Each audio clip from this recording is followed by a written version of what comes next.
사랑의 주 하나님 감사합니다. 오늘도 예배의 자리로 우리를 불러주시니 감사합니다. 특별히 천고마비의 계절, 참으로 좋은 계절, 특별히 우리 추석 한가위 명절을 맞이했습니다. 우리 부모님, 형제, 자매, 일가, 친척 모여 있든지 또 모일 수 없는 그런 상황이든지 하나님께서 함께하여 주셔서 우리의 사랑이, 우리의 정이 아름답게 흘러넘치는 축복의 귀한 시간으로 이 명절을 하나님 인도하여 주시옵소서. 아버지 하나님, 우리가 수요 예배를 드립니다. 특별히 성경 강해로 우리가 말씀을 듣습니다. 하나님의 말씀이 좀 더 잘 이해되게 주님 인도하여 주시옵소서. 말씀이 이해되어 우리의 마음에 새겨지고 그 말씀으로 인하여 우리의 삶이 변하는 놀라운 은총의 시간이 될 수 있도록 하나님 함께하여 주시옵소서. 이 예배의 시종을 주님 주장하여 주옵시고 주님만이 영광 받아주시는 축복의 귀한 시간으로 함께하여 주시옵소서. 감사를 드리오며 예수님의 이름으로 기도 올리옵나이다. 아멘. 네, 오늘은 우리 수요 강의 5번째 시간, 사무엘상 2번째 시간으로 우리 함께 하겠습니다.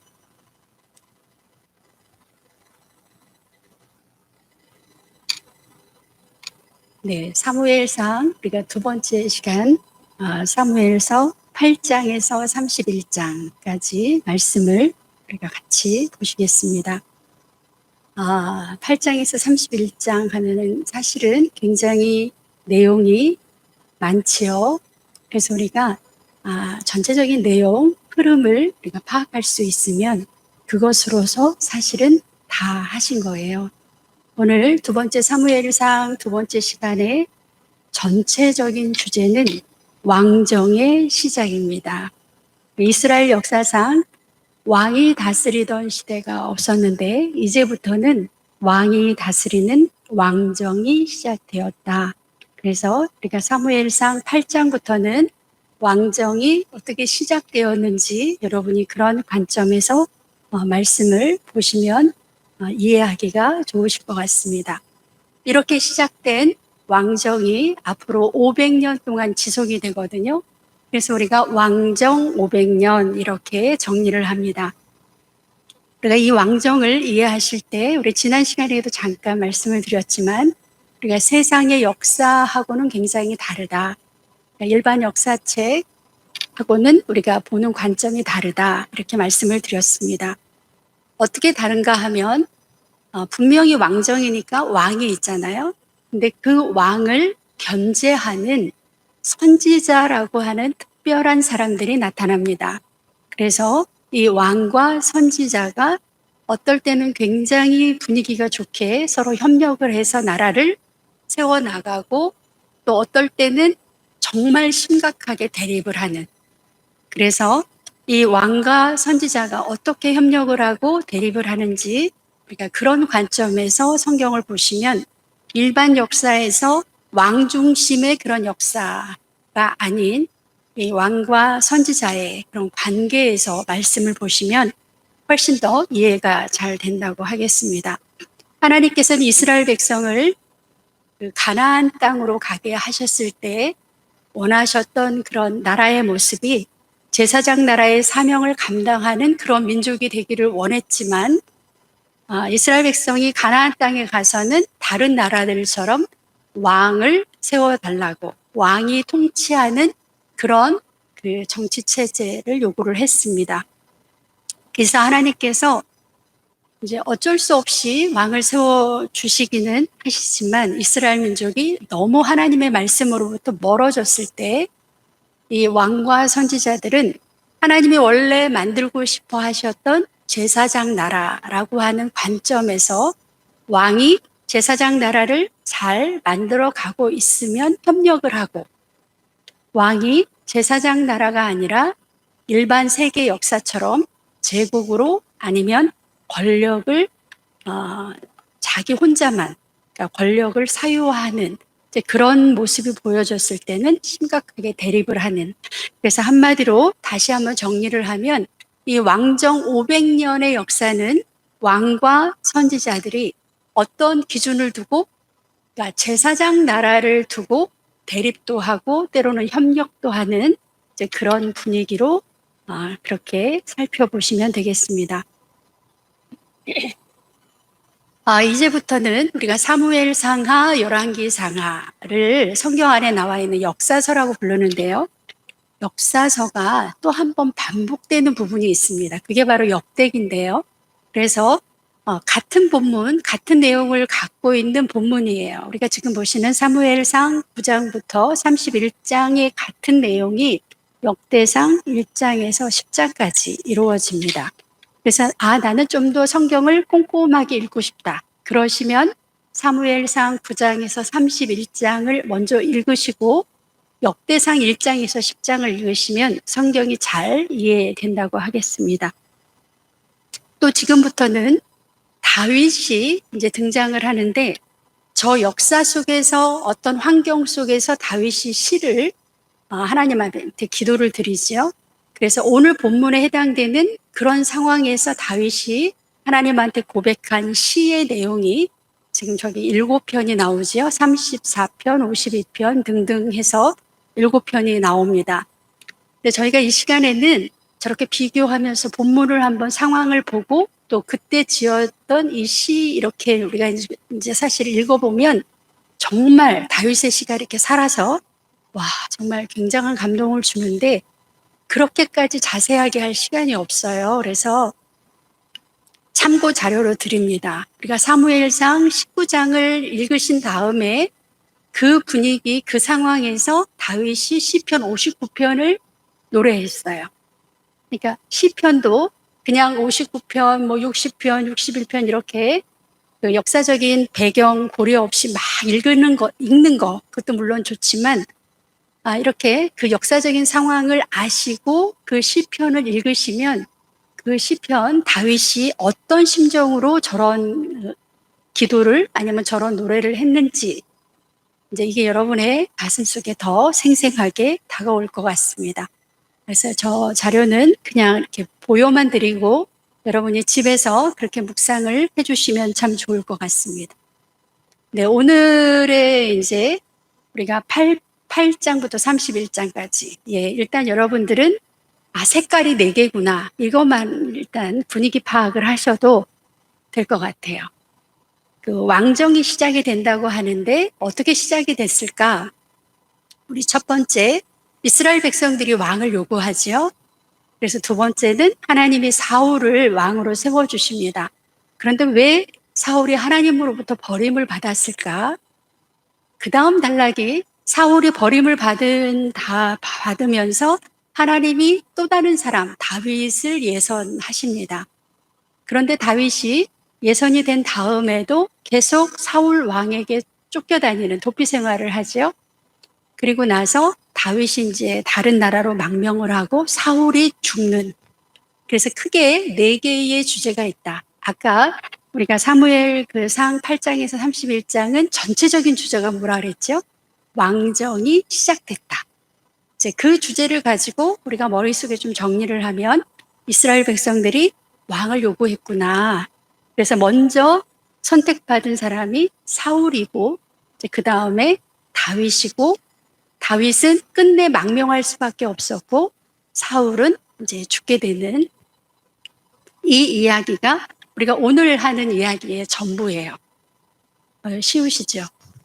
예, 4가지 주제. 네, 이 4가지 주제를 우리의 머리에 담고 조금 더 자세하게 보겠습니다. 네. 그 사무엘상 오늘 보시는 9장에서 31장은 사울의 통치 40년 기간이에요.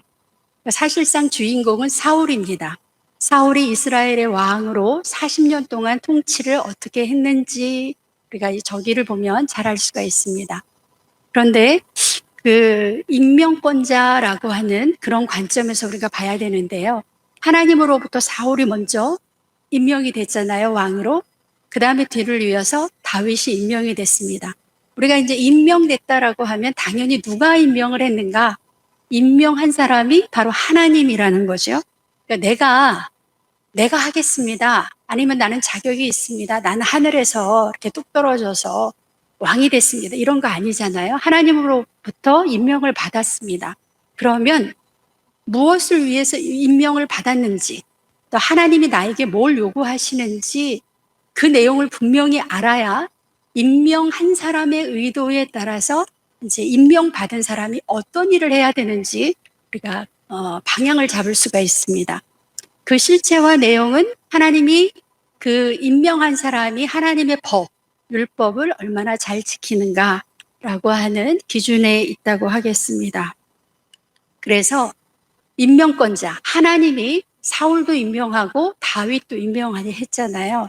그래서 그 하나님이 임명을 했는데 그 임명권자, 그러니까 하나님의 입장에서 사울과 다윗을 우리가 비교를 해 보시면 참 많은 은혜가 됩니다. 그래서 세상의 왕은 스스로 쿠데타를 일으켜서 왕이 된다든지 아니면은 또 어떤 다른, 그런데 성경에서의 왕은 세상의 왕 그 제도하고 굉장히 다른 것이 하나님이 직접 임명을 하셨거든요. 그래서 세상의 왕정과 비교하여 성경을 읽으면 성경이 전혀 이해가 안 됩니다. 분명히 왕이라고 하는데 아주 이상한 행동을 하거나 또 이상한 상황에 처하게 됩니다. 오늘도 이제 몇 가지를 보시겠지만, 그래서 여기에 나오는 두 명의 왕, 사울 왕, 다윗 왕은 누가 임명을 했는가? 하나님이 임명을 하셨고 하나님이 이 사람들에게, 이 왕들에게 원하는 게 있었다라는 것을 우리가 늘 염두에 두고 하나님이 무엇을 원하셨을까? 이 왕들을 임명을 했을 때, 그래서 여러분이 그 관점에서 성경을 읽으시면 이렇게 하면 안 되는데 지금은 참 잘하고 있네. 거의 신학자 수준으로 성경에 대해서 이제 이해가 되실 것 같습니다. 네, 다윗은 이제 두 번째로 임명받은 사람이기 때문에 앞에 선 예가 있잖아요. 사울이 왕으로 임명받았는데 실패했어요. 그거를 직접 눈으로 목격을 했습니다. 그래서 그 실패를 반복하지 않기 위해서 최선을 다해서 훈련 기간을 가졌어요. 여러분들이 사울이 임명받을 때는 금방 임명받았습니다. 그런데 다윗은 하나님으로부터 기름 부음을 받은 이후에도 굉장히 오랜 시간 동안 아주 모진 훈련을 받았어요. 이 훈련 기간이 바로 하나님이 무엇을 원하시는지 그 임명권자의 관점에서 왕이 어떤 거구나, 어떤 일을 해야 되는구나라는 것을 배울 수 있는 그런 귀한 시간이었습니다. 그래서 사울과 다윗이 굉장히 비교가 되는데요. 이제 먼저 왕을 요구하는 백성, 그래서 사무엘상 8장을 한번 보겠습니다. 왜 왕을 요구하게 됐는가 하는 이유인데요. 이스라엘 백성, 특별히 사무엘 시대에 사무엘의 자녀들이 자기 아버지의 행위를 따르지 못했다. 그래서 특별히 굉장히 중요한 거죠. 지도자, 통치권자가 뇌물을 받고 판결을 굽게 했다. 여러분, 이거 굉장히 중요한 것입니다. 지도자로서의 자질에 가장 나쁜 것이 바로 저거잖아요. 그러니까 이스라엘 백성이 이제 더 이상 사무엘의 자녀들, 아들들이 이스라엘을 지배하는 것, 지도하는 것을 받아들일 수가 없게 됐습니다. 그래서 이제 왕을 세워달라고 그렇게 요구를 합니다. 하나님이 원하셨던 가나안 땅에서의 어떤 그 삶의 모습은, 여러분 이제 좀 정리를 하면 왕을 세우는 것이 아니었어요. 각 지파별로 공동체를 이루면서, 단위가 지파 단위입니다. 또 모든 백성이 평등하고 자유로운 관계, 예를 들어 모세나 여호수아나 지금 사무엘조차도 백성 위에 군림하지 않는, 그러니까 모든 사람이 하나님의 법 아래에서 다 평등한 자유로운 그런 세계를 원하셨고, 이 제사장과 레위인을 중심으로 하나님을 잘 섬기고 하나님의 법대로 사는 그런 공동체를 마련하기를 원했는데 이제 그렇게 흘러가지를 못했습니다. 그래서 하나님이 왕을 세워달라고 하는 이스라엘 백성들에게 이제 왕을 세워줄 수 없다. 왕정이 나쁘다라고 하는 하나님의 그 응답이 있습니다. 첫 번째로 보시면 이제 사무엘에게 와서 이스라엘 백성들이 왕을 세워주세요. 다른 나라들처럼 우리도 왕을 세워주세요. 이렇게 얘기를 하니까 사무엘이 굉장히 기분이 안 좋았습니다. 막 너무 안 좋아하니까 그리고 하나님 앞에 막 기도했어요. 이스라엘 백성들이 지금 왕을 원합니다. 하나님 막 이렇게 이제 뭐 이렇게 토로하면서 그랬더니 하나님의 말씀이 그들이 너를 버림이 아니요 사무엘 너를 버림이 아니요 나를 버렸다. 그러니까 원래 이스라엘의 왕은 하나님이시잖아요. 근데 하나님을 버리고 인간의 왕을 세우려고 한다. 이렇게 말씀하시는 거죠. 그래서 하나님이 이스라엘 백성들에게 엄히 경고하여 왕의 제도가 어떻다는 것을 가르치라고 이야기를 합니다. 잘 가르쳐서 왕의 제도의 단점을 잘 인식을 하고 그들에게 왕을 세우도록 그렇게 얘기를 했습니다. 그래서 잠깐 우리가 성경 안에 저런 내용이 있다는 거 여러분이 꼭 한번 이렇게 표시를 해두시고 왕의 제도는 이러하니라 이렇게 시작을 합니다. 사무엘상 8장에 보시면 우리가 보통 왕정에 대한 비판 이렇게 볼 수가 있습니다. 이 문서가 지금으로부터 약 한 3,000년 전 이야기예요. 모두가 다 어느 나라든지 왕이 있고 왕정이 너무 당연하다고 생각하는 그런 시절에 하나님께서 왕정에 대해서 저렇게 날카롭게 이스라엘 백성들에게 이제 알려주고 있습니다. 8장 11절에서부터 쭉 보시면 저기는 여러분 성경책 사무엘상 8장에 왕의 제도는 이러하니라 이렇게 해서 왕정이 어떻게 왜 나쁜지 하는 것을 여러분 이렇게 꼭 표시를 해 두시고 지금 우리나라 역사 세계 역사는 이 왕정이 지나갔잖아요. 19세기까지도 왕정이 있었는데 그 왕정이 나쁘다고 우리가 모든 인류가 평가를 해서 이제는 왕정이 아니라 왕이 다스리는 그런 사회가 아니라 모두가 평등한 어떻게 평등하죠? 법 앞에 평등한 그런 사회를 만들어가고 있습니다. 어떻게 보면 성경에서 3,000년 전에 얘기했던 그 정치 모델이 과연 옳았다. 왕정이 아니었다. 네, 그런 그 결론을 내기까지 인류는 3,000년의 그런 어떤 뭐라고 하죠? 거듭 잘못 역사를 이끌어 왔다고 하겠습니다. 그래서 오늘날은 모든 사람이 법 앞에 평등하다. 이게 이제 우리가 서로 얘기를 안 해도 무슨 말인지 다 알아들어요. 평등하지 않은 것 같은데요? 그래도 아닙니다. 평등합니다. 어떨 때 할 수 있냐면 우리가 투표할 때 할 수 있어요. 엄청나게 부자도 한 표, 가난해도 한 표, 뭐 건강해도 한 표, 저 길거리에 주무시는 분도 한 표. 예, 사실은 그 단계까지 오는 것이 인류의 진보와 발전이었는데 하나님께서는 이미 3,000년 전에 왕정이 나쁘다. 왜 나쁘냐 하면 지금 저기 보시면 그가 너희 아들들을 데려다가 그의 병거와 말을 어거하게 하고 너희의 아들들을 천부장과 50부장을 삼을 것이다. 자기 밭을 갈게 하고 자기 추수를 하게 하고 이게 다 뭐예요? 왕이 절대 권력을 가지고 백성들을 마음대로 군인으로도 세우고 이렇게 자기 밭을 갈게 하고 뭐 이런 그러니까 상하 관계가 이루어진다. 13절에 보시면 너희 딸들은 그럼 어떻게 되느냐? 딸들을 데려다가 향료 만드는 자, 요리하는 자, 떡 굽는 자 이제 이런 사람으로 삼아서 너희 밭과 포도원과 감람원에서 제일 좋은 것을 가져다가 왕 앞에 왕의 신하들에게 바쳐야 된다. 그리고 너희 곡식과 포도원의 소산의 11조를 거두어서 왕의 관리와 신하를 위해서 우리가 돈을 내야 된다. 네, 너희의 노비와 가장 아름다운 소년과 나귀들을 끌어다가 왕과 왕의 신하들을 위해서 그들에게 일을 시킬다. 그래서 결론은 뭐냐면요, 너희가 그의 종이 될 것이다. 그러니까 신분사회, 상하 관계의 사회로 들어간다. 저게 나쁘다는 거죠. 그날에 너희는 너희가 택한 왕으로 말미암아 부르짖을 것이다. 그런데 인류는 너무나 애석하게도 이 이후로도 거의 한 3,000년을 왕의 제도를 두고 살아왔습니다. 그래서 한번 비교를 해볼게요. 왕이 다스리는 사회, 그다음 하나님이 원하시는 제사장 제도의 그런 차이가 뭔가, 당연하게 왕정 제도는 누가 다스리나요?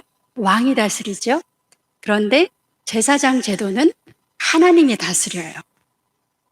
왕정 제도는 왕권이 중심입니다. 왕이 중심이에요. 그런데 제사장 제도는 백성이 중심입니다. 여러분, 이 가치관의 차이가 얼마나 다른지. 저 백성이 중심, 시민이 중심이라는 말은 우리가 현대 사회에서나 들어봄직한, 요즘에서나 이렇게 통용되는 그런 말인데, 성서 안에서는 이미 3000년 전에 저런 말씀을 하신다는 거죠. 왕정 제도는 계급 체계, 왕이 있고 신하가 있고 그 밑에 백성이 있고 그 밑에 노예가 있고 뭐 이런 계급 체계. 그렇지만 하나님이 만들고자 하는 그런 사회는 어우러지는 공동체. 그래서 비록 노비가 됐다 하더라도 몇 년이 되면 노비에서 노임을 받지요. 50년째 1년이 되면 노비에서 자유로워지는, 그래서 계급 제도가 영구히 가지 못하게 하는 그런 하나님의 법이 있었습니다. 왕정 제도는 강자 중심의 명령 체계로 이루어지는 사회고, 제사장 제도는 사회적 약자가 먼저 배려되는, 그래서 가난한 자, 과부와 고아와 나그네와 이방인들을 굉장히 생각하는 그런 사회를 만드는 그런 것이었습니다. 그래서 하나님이 이스라엘 백성이 왕을 원하기 때문에 사울이라고 하는 사람을 최초의 왕으로 그렇게 임명을 하셨습니다. 왜 사울을 임명했을까? 우리가 성경에서 보시면 여러 가지 이유가 나와요.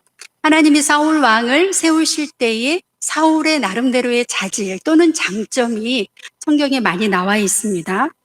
사울의 첫 번째 모습은 부모를 굉장히 이렇게 생각하는, 효도하는, 그래서 아버지의 암나귀들을 잃어버렸을 때 아버지의 그 암나귀를 찾기 위해서 무려 사흘간이나 들판을 헤매고 여러 지역을 다니면서 암나귀들을 찾고자 하는 그런 아주 효자의 모습이 성경에 나옵니다. 물론 외모도 굉장히 잘생기고 준수했다고 이야기를 해요.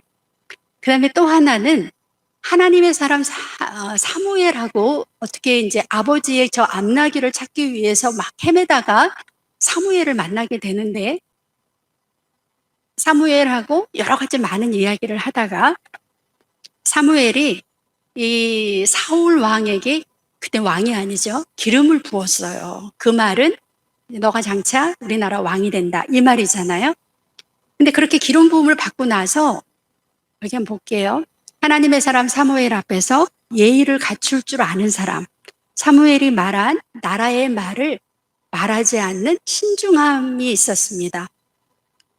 성경 본문을 잠깐 보면은 사울의 숙부가 이제 오랫동안 이 사울이 암나귀들을 찾으러 막 헤매고 다니다가 사무엘을 만났다는 소식을 들었어요. 그러니까 사울의 숙부가 사무엘하고 무슨 말을 했느냐라고 물어봅니다.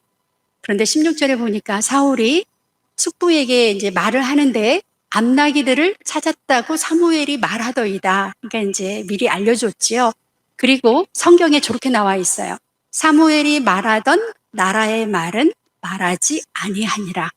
그러니까 자기가 기름 부음을 받아서 이제 장차 이스라엘 왕이 된다든지 이런 이야기를 숙부에게 그냥 이렇게 쑥 던지는 경솔함이 없었다는 거예요. 나름대로 신중한 사람이다라는 걸 알 수가 있습니다. 또 하나, 사무엘이 우리 성경에 처음에 보면 시대의 흐름을 읽는 안목이 있었어요. 무슨 말이냐면 자기가 분명히 사무엘로부터 왕이 된다고 기름 부음을 받았는데도, 여러분 성경에 보면 좀 이상한, 기름 부음을 받고 어디로 갔나요? 고향으로 돌아갔어요. 그리고 농사를 지었어요. 이거 읽으시면 여러분이 이게 앞뒤가 뭔가 이상하다, 앞에가 이상하던가 뒤에가 이상하던가. 우리가 보통 일반적으로 생각하는 왕으로 기름 부음을 받았다, 왕이 된다라고 하면 바로 어딘가 중앙으로 가가지고 사람도 모으고 막 이렇게 해서 이제 왕의 어떤 권력이나 힘을 모을 텐데, 사울은 그러지 않았어요. 왕으로 부음을 받았는데도 그냥 너무나 아무렇지도 않게 자기 고향으로 돌아가서 자기가 하던 농사를 지었습니다. 뒤에서 조금 자세하게 설명을 드릴게요. 그다음에 용기와 결단이 있는 사람이었습니다. 길르앗 야베스 사람들이 아주 큰 위험에 처하게 됐습니다. 이때 이 사람들을 돕기 위해서 사울이 이제 기름 부음을 받은 다음이에요. 사울이 이때 어떤 일을 했냐면 한 겨리의 소를 잡아 각을 뜨고 전령들의 손으로 그것을 이스라엘 모든 지역에게 다 보내면서 누구든지 나와서 사울과 사무엘을 위해 따라서 같이 전쟁을 치르지 아니하면 너희들의 소들도 다 이렇게 죽을 것이다. 예. 백성들을 설득하고 백성들을 모아서 암몬 족속하고 전쟁을 치루었어요. 이거 정말 대단한 일입니다. 그때 사울이 다 모은 사람의 수가 저기 8절 보시면 이스라엘 자손이 30만, 그 다음에 유다 사람이 3만, 33만 명. 예, 지금 우리 군산의 인구 생각해 보세요. 33만 명, 굉장히 많은 숫자입니다. 그러니까 저렇게 많은 사람들을 설득해서 암몬하고 싸울 수 있도록 그렇게 지도력을 발휘한 것을 볼 수가 있습니다. 성경 중에서 우리가 참 이해하기 어려운 부분이 여러분이 특별히 사무엘 상을 읽을 때 사울이 왕이 되는 절차예요. 이제 보시면 사울은 3번에 걸쳐서 절차를 밟았어요. 첫 번째가 사무엘로부터 개인적으로 기름 부음을 받았습니다. 이것은 하나님이 사무엘을 인정한다는 그런 표시잖아요. 그런데 이걸로 끝나는 게 아니라 어떤 일이 있었냐면 바로 이 사무엘이 사울을 데리고 백성들을 미스바로 다 불러 모아가지고 제비 뽑기를 했습니다. 지파들 간에 제비를 다 뽑았더니 베냐민 지파가 뽑혔고요. 베냐민 지파 안에서도 다 제비를 뽑았더니 누가 됐습니까? 마드리의 가족이 뽑혔고 또 그 중에서 기스의 아들 사울이 뽑혔다. 왜 이런 절차가 필요했냐면 아까 그 기름 부음을 받은 것은 아주 사적으로 누구만 알아요? 사울만 알아요. 근데 이게 공적으로 이스라엘 백성들이 보기에도 저 사람이 하나님이 왕으로 결정한 사람이구나라는 것을 공개적으로 알리는 그런 어떤 형식이 필요했던 거예요. 그래서 늘 이스라엘 백성들이 하나님의 뜻을 물을 때 했던 제비 뽑기를 했습니다. 그래서 12지파를 다 제비를 뽑고 또 베냐민 중에서 또 제비를 뽑고 하다 보니까 기스의 아들 사울이 뽑혔다. 이 말은 이스라엘 백성들이 사울을 인정하느냐라는 인정을 받아야 하는 그런 절차를 의미합니다.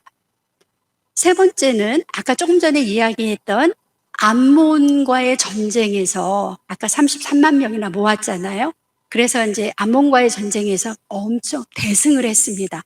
그랬더니 비로소 길갈에서 이스라엘 백성들이 왕으로 추대를 해요. 14절에 보시면 여러분 사무엘이 백성에게 이르되 이제는 그런 어떤 그 영향력 백성들에게 이렇게 말을 할 수 있는 어떤 권위가 세워졌다는 거죠. 오라 우리가 길갈로 가서 나라를 새롭게 하자. 예, 이제 정식으로 나라를 세우는 그런 절차를 받게 됩니다. 그래서 모든 백성이 길갈로 가서 거기서 여호와 앞에서 사울을 왕으로 삼았다. 그래서 우리가 앞에 두 번의 그런 절차도 왕으로 삼는 절차인데요.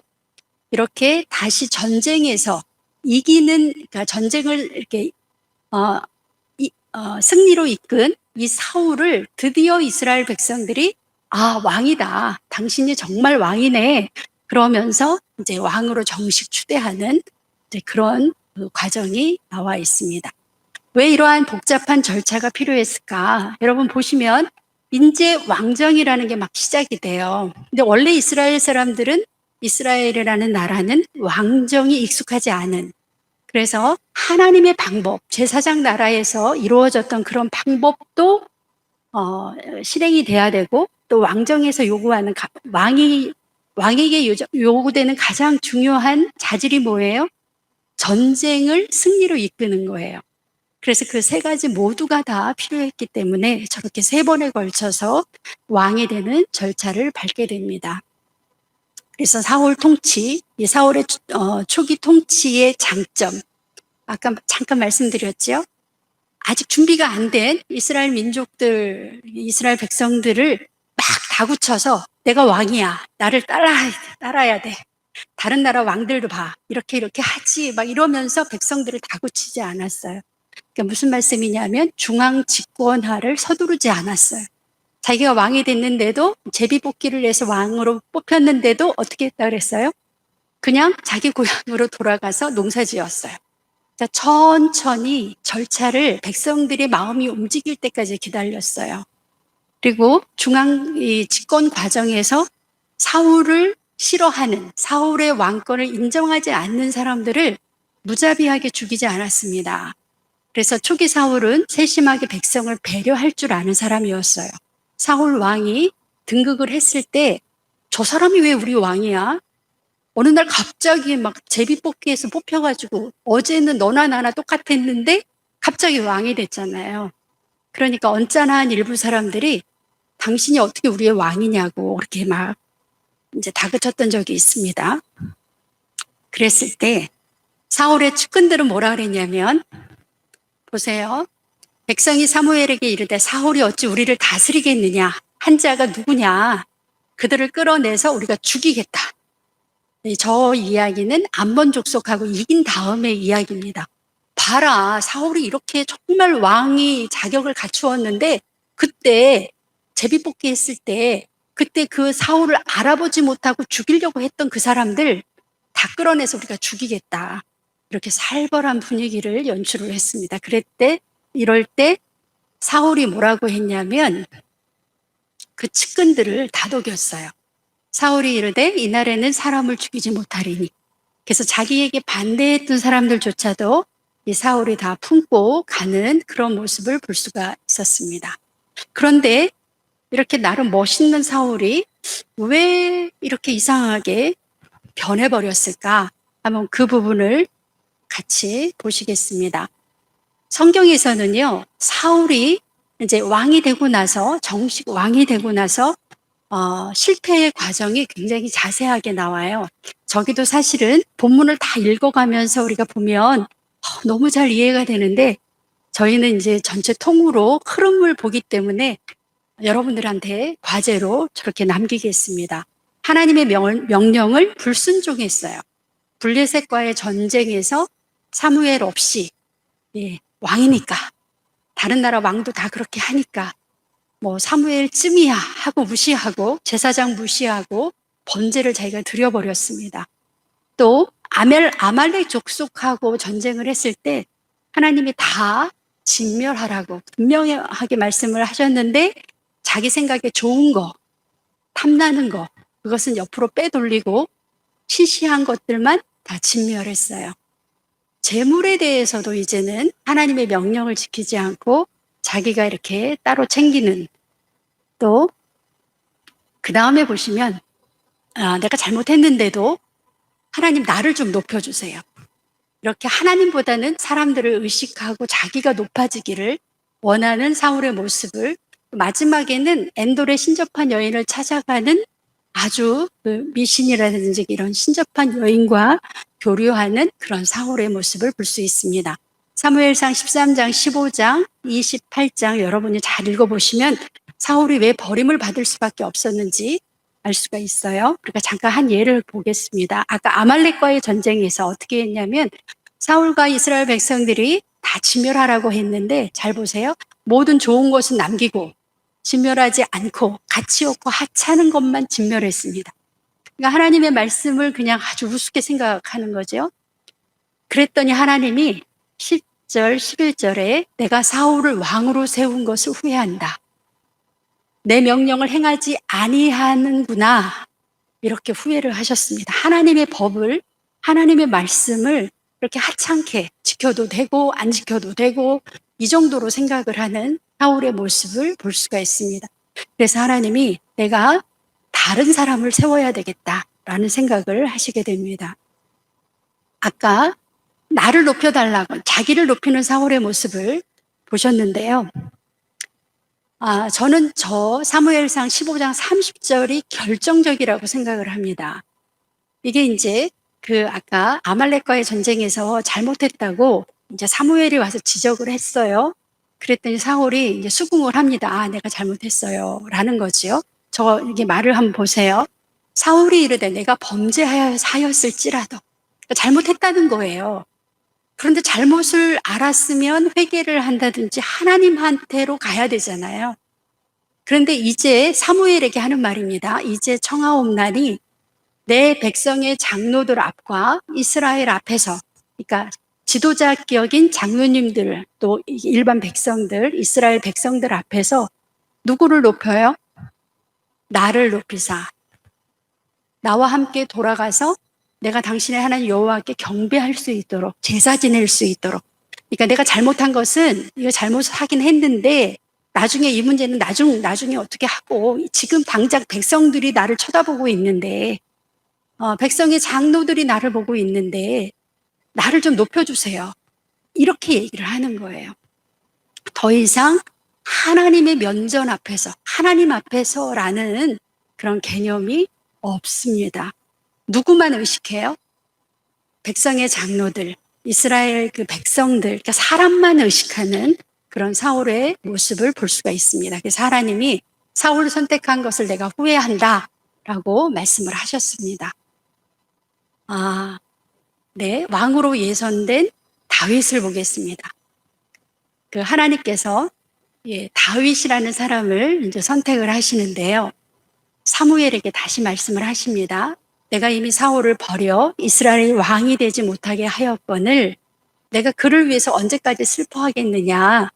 너는 베들레헴 사람 이새에게로 가서 그의 아들 중에서 한 왕을 선택을 하라고 하나님이 사무엘에게 다시 말씀을 하십니다. 그런데 이상한 것은 이 사무엘조차도 이 베들레헴 가는 것을 주저하고 있어요. 네, 성경이 저렇게 나와 있습니다. 하나님이 사무엘에게 베들레헴으로 가라고 이야기를 하는데 사무엘이 뭐라고 얘기하냐면 내가 어찌 갈 수 있으리이까?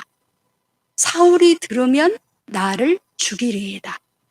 여러분 이 분위기가 얼마나 이게 바뀌었는지 처음에 사울의 모습하고 지금 사울이 사무엘조차도 아주 우습게 생각하는, 그래서 심지어 죽일 수도 있다.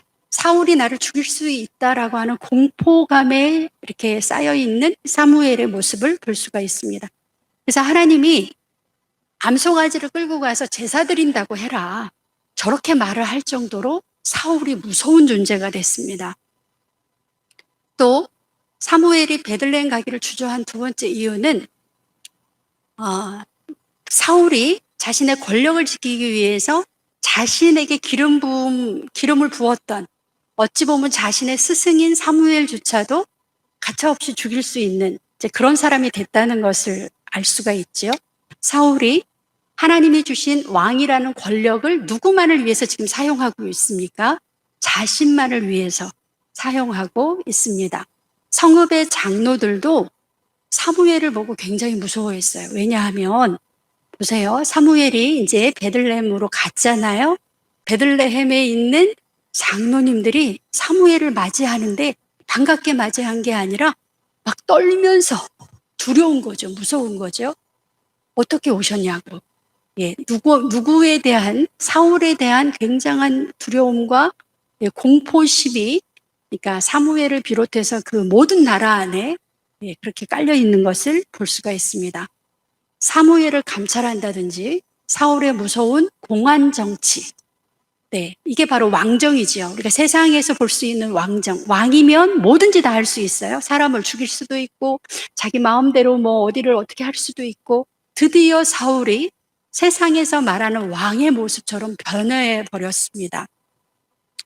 우리가 이 대목에서 저 내용을 빼놓을 수가 없어요. 엘라 골짜기 전투입니다. 저기 어린 소년이 다윗이고요. 저 큰 사람이 골리앗이죠. 네, 여러분이 너무나 잘 아시는 내용입니다. 그 엘라 골짜기 전투, 우리가 다윗과 골리앗이라는 이름으로 알고 있어요. 이때 다윗이 아주 기가 막힌 그런 고백을 했습니다. 엘라 골짜기에서 사울 왕과 그의 아들 요나단과 이스라엘 모든 군인들이 벌벌벌벌 떨면서 한 발자국도 나가지 못할 때 그 어린 다윗이 투구도 없이 뭐 칼도 없이 아무것도 없이 만든 옷이 없으니까요. 그 골리앗을 죽인다고 저렇게 나갔을 때 그 어떤 마음으로 나갔는가라는 게 너무나 잘 나와 있어요. 또 여호와의 구원하심이 칼과 창에 있지 아니함을 이 무리에게 알게 하리라. 와, 대단하죠. 전쟁은 여호와께 속한 것인즉 그가 너희를 우리 손에 넘기시리라. 다윗이 골리앗을 향해 달려갈 때 내가 잘하니까, 내가 능력이 있으니까, 내가 잘 싸우니까 이런 말을 했으면 너무나 아무 일도 아니에요. 어쩌다 뭐 이길 수도 있는 거죠. 그런데 다윗이 고백한 저 내용은 정말 하나님의 말씀, 하나님의 법, 이걸 너무나 정확하게 알고 있었다는 거예요. 어린 다윗이 하나님의 구원하심이 칼과 창에 있지 아니한다. 이 고백은 우리가 세상의 논리, 세상의 강한 것, 칼과 창으로 세상이 돌아가지 않고 전쟁은 여호와의 손에 여호와께 속한 것이다. 그래서 하나님이 나와 함께 하시면 우리가 이 전쟁을 이길 수 있다. 이 사건 이렇게 해서 이제 골리앗을 무너뜨리잖아요. 골리앗을 죽이잖아요. 이 사건이 있은 다음부터 다윗은 사울 왕으로부터 저 사람이 다윗이 저 어린 것이 나하고 맞먹네 이런 네. 그리고 이제 사람들이 저 전쟁 이후에 사울은 천천히요 다윗은 만만이다. 이게 뭐냐 민심이 사울 왕보다도 이 다윗에게로 더 많이 이렇게 넘어가는 것을 느끼면서 이때부터는 다윗을 자기의 그 권력의 그 상대자, 맞상대로 그렇게 견제를 하기 시작을 합니다. 우리가 또 다윗과 요나단, 네, 우리가 살펴봐야 하겠지요. 저 어린 소년 손에 골리앗의 머리가 들려 있는데요. 보시면 이 엘라 골짜기 전투에서 사울은 어떻게 생각했냐면 현직 왕이지요.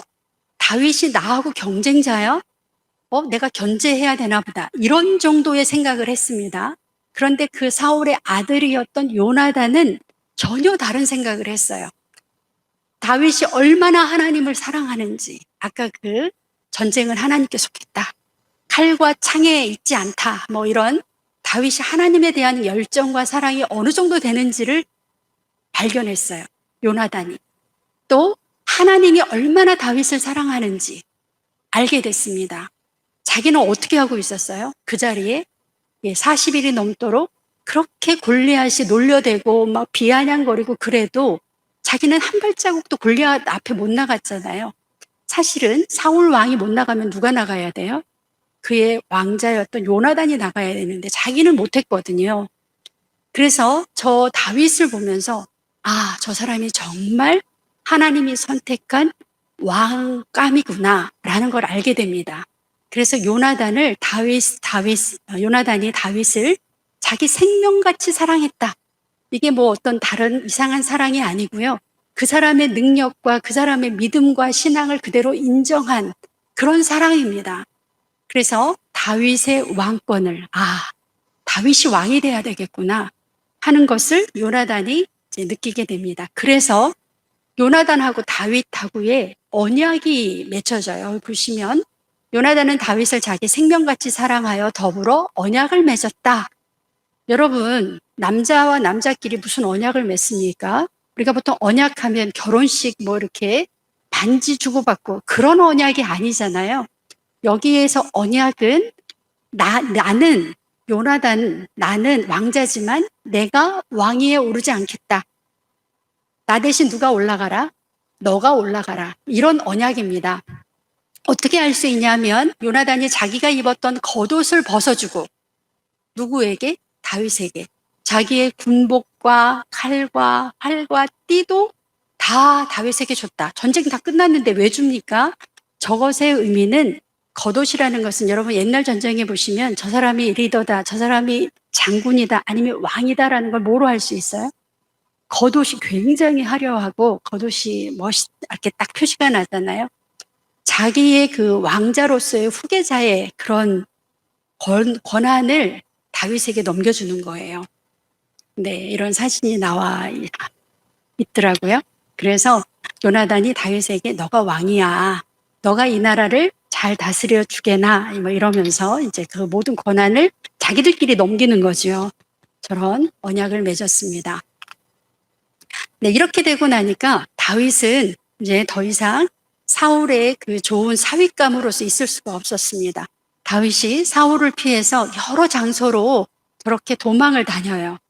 여기 보시면 노비라는 곳에도 가고 블레셋 가드 땅도 가고 아둘람 굴도 가고 모압도 가고 엔게디 황무지도 가고 십 광야도 갑니다. 저렇게 많은 곳을 피해 다닙니다. 여러분이 성경을 좀 자세하게 이렇게 찾아다니면서 높 땅에서는 어떻게 도망갔는지 어떤 일이 있었는지 보시면 잘 이해가 되실 거고요. 하나님께서 여기 보세요. 이제 아까 요나단이 다윗에게 뭐 어떻게 했다 그랬잖아요. 너가 왕이 되라. 나는 왕감이 아니다. 요나단이 이제 그렇게 언약을 맺었다고 하는데 그런저런 소식을 아버지인 사울도 들었겠지요. 그러니까 저 30절에 그러니까 사울 왕이 자기 아들 요나단에게 왕자에게 하는 거죠. 화를 내며 그에게 이르되 이 집안이 워낙 좀 쌍스러운 집안인가. 아주 아들에게 하는 이야기도 보통 이야기가 아닙니다. 폐영무도한 계집의 소생아. 이게 지금 누구한테 하는 얘기예요? 자기 아들에게, 요나단에게. 내가 이새의 아들을 택한 것이 너의 수치와 내 어미의 벌거벗은 수치됨을 너가 어찌 알지 못하느냐? 예, 사울도 요나단이 자기의 왕권을 다윗에게 넘긴 것을 알고 너가 이새의 아들을 선택한 것, 이것이 얼마나 여기 이제 아주 쌍스럽게 이야기를 했지만 이제 그것을 지적을 하고 있습니다. 이새의 아들이 이 땅에 사는 동안 너와 너의 나라가 든든히 서지 못하리라. 사울은요, 다윗과 요나단의 관계를 이 사람이 왕이 되느냐 아니면 이 사람이 왕이 되느냐 지금 그 관계로 지금 계속 보고 있잖아요. 아버지 사울 입장에서는. 그런데 이제 자기 아들 요나단이 하는 행동이 영 마음에 들지 않는 거예요. 그래서 다윗이 살아 있으면 너와 내 나라가 든든히 서지 못하리라. 당연하지요. 다윗이 왕이 되고 요나단이 왕이 못 되기 때문에 지금 저런 말을 하고 있습니다. 아까 노비라고 하는 장소에서 어떤 일이 있었냐면 이렇게 다윗이 와서 노베 제사장에게 도망가면서 먹을 것을 좀 다 주십시오. 혹시 칼이 있으면 좀 주세요. 이렇게. 그래서 칼과 먹을 것을 받아가지고 도망을 가게 됩니다. 그런데 이 일로 말미암아 이 노베에 있는 사람들이 다윗을 도왔다는 이유로 한 명도 아니고 두 명도 아니고 몇 명이 85명의 제사장들이 그냥 한 날 죽었어요. 누가 죽였어요? 사울 왕이 시켜서 죽였어요. 여러분, 사울 왕의 이 모습을 보면 그냥 일반 백성을 저렇게 죽이는 것도 참 저게 있을 수 없는 일인데 노비라고 하는 이곳은 제사장들이 모여 사는 그런 마을처럼 제사장들이 굉장히 많이 있었습니다. 그런데 85명의 제사장들을 한날에 그냥 가차없이 이방 사람을 시켜서 이렇게 죽게 만드는 그런 일을 했습니다. 그리고 사울은 자기의 지파, 베냐민 지파 사람들에게만 자기 혈족이라는 거죠. 네, 좋은 자리를 주고, 그러니까 뭐예요? 자기 측근을 만드는 거죠. 자기 권력을 유지하기 위한 그런 수단으로 삼았습니다. 그래서 다윗이 도망을 다니는데요. 블레셋의 아기스 왕 앞에 가서는 아기스 왕은 되게 좋아하는데 아기스 왕의 신하들이 저 다윗이네. 골리앗을 죽인 그 다윗이네. 왜 우리나라 왔을까? 그러면서 막 견제하기 시작하잖아요.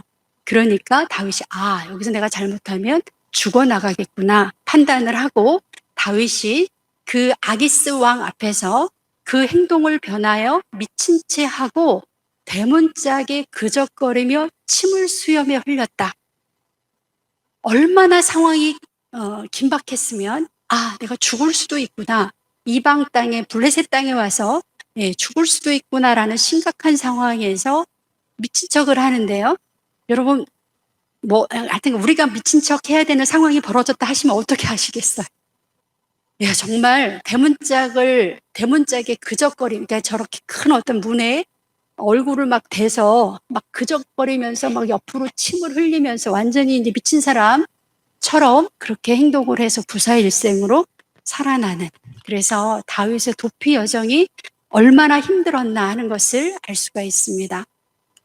그럼에도 불구하고 다윗은 그 모진 그 도피 여정에서 두 번이나 사울하고 이렇게 겹치잖아요. 만나잖아요. 그런데 다윗이 사울을 죽이지 않습니다.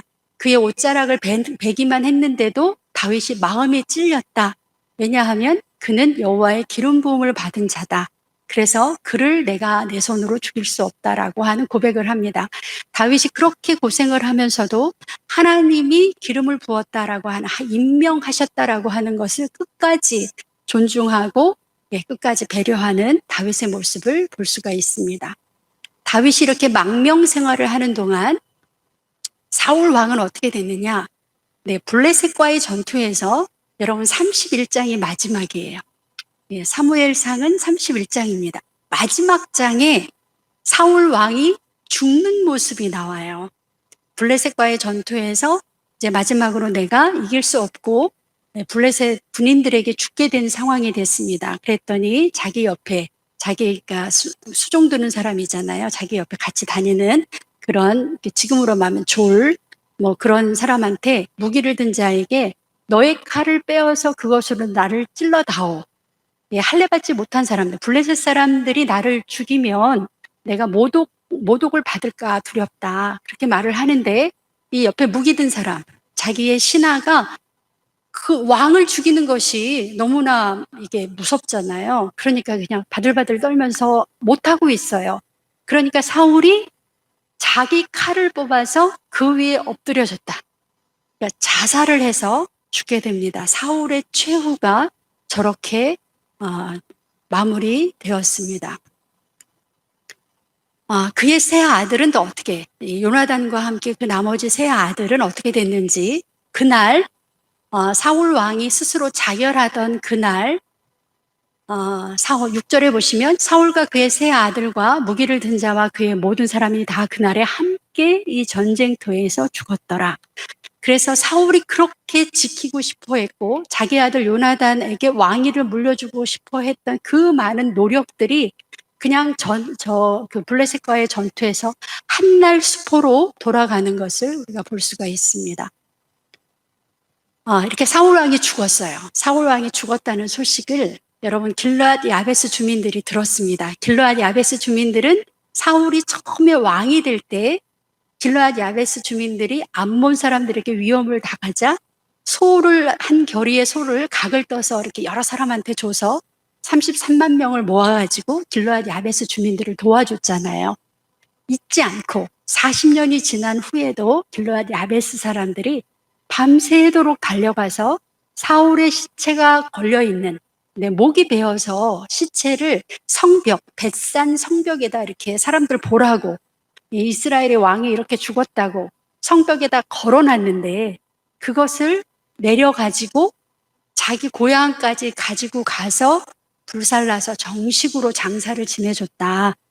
그리고 7일 동안 금식했다라고 하는 아름다운 미덕이 맨 마지막에 나옵니다. 그러니까 길르앗 야베스 사람들은 자기가 그 사울 왕으로부터 받았던 은혜를 잊지 않고 마지막까지 사울의 시신을 거두어주는 아주 좋은 일을 한 그런 사람들입니다. 오늘 4가지 여러분이 보셨습니다. 왕을 요구하는 백성들. 그래서 하나님이 초기에 사울을 불러주셨는데 초기에는 참 멋있는 사람이었잖아요. 그런데 나를 높여가면서 하나님의 자리에 자신이 올라가면서 사울이 자기에게 주어진 권력을 자기 자신만을 위해서 사용하는, 자기와 자기 집안을 위해서 사용하는 변해버린 사울의 모습을 볼 수가 있습니다. 그래서 하나님께서 다윗을 이렇게 예선해서 이제 너에게 기름을 부었는데 금방 왕으로 세워주지 않으셨어요. 다윗이 모진 고생을 하게 합니다. 왜 이렇게 하셨을까? 다윗이 몸소 왕이 잘못되었을 때 백성들이 얼마나 고생을 받는지, 왕이 잘못됐을 때 나라가 얼마나 엉망이 되는지를 다윗은 그 밑에서 다 경험을 하면서 나중에 왕이 됩니다. 다윗은 잘할 수 있을까요? 네. 저렇게 경험을 했기 때문에 나는 저렇게 되지 말아야지 하는 그런 다짐의 훈련의 시간을 갖는 것을 볼 수가 있습니다. 그래서 다윗이 블레셋 땅에까지 망명을 가고 사울은 31장 마지막에 블레셋과의 전투에서 그의 일가족이 다 이렇게 다 전쟁터에서 죽은 그런 모습을 우리가 보았습니다. 다음 시간에는 사울이 죽은 이후에 다윗의 여정을 우리가 사무엘 하에서 같이 살펴보겠습니다. 기도하시겠습니다. 사랑의 주 하나님 감사합니다. 우리가 사울과 다윗의 모습을 함께 묵상합니다. 우리도 하나님 앞에 부름을 받았습니다. 하나님이 우리를 임명해 주셨습니다. 하나님의 자녀로 불러주시고 하나님 우리에게 그 부름에 합당한 그러한 여러 가지 일들을 요구하십니다. 그러나 사울처럼 내 마음대로, 내 멋대로, 내 생각대로 하나님의 말씀을 무시하고 그렇게 살아가고 있지 않은지요. 하나님 우리의 모습을 돌아보게 하셔서 사울에게서 내 모습을 발견할 때 하나님 즉시 주님 앞에 회개하며 하나님께로 다시 돌아올 수 있도록, 그래서 다윗이 그렇게 하나님의 명령을, 하나님의 그 임명을 그렇게 존중했듯이 우리도 하나님이 나를 왜 임명하셨는지, 나를 왜 불러주셨는지, 무엇을 원하시는지 우리가 매일매일 하나님 앞에 바로 설 수 있도록 주님 인도하여 주시옵소서. 하나님께서 나를 선택해 주신 것, 나를 불러주신 것을 후회하지 않도록 하나님 오늘도 우리가 서 있는 자리에서, 우리 가정에서, 우리 교회에서, 또 이 사회 속에서 최선을 다할 수 있도록 하나님의 이름에 하나님께 영광을 돌릴 수 있는 우리 모두 될 수 있도록 주님 인도하여 주시옵소서. 감사를 드리오며 예수님의 이름으로 기도드립니다. 아멘.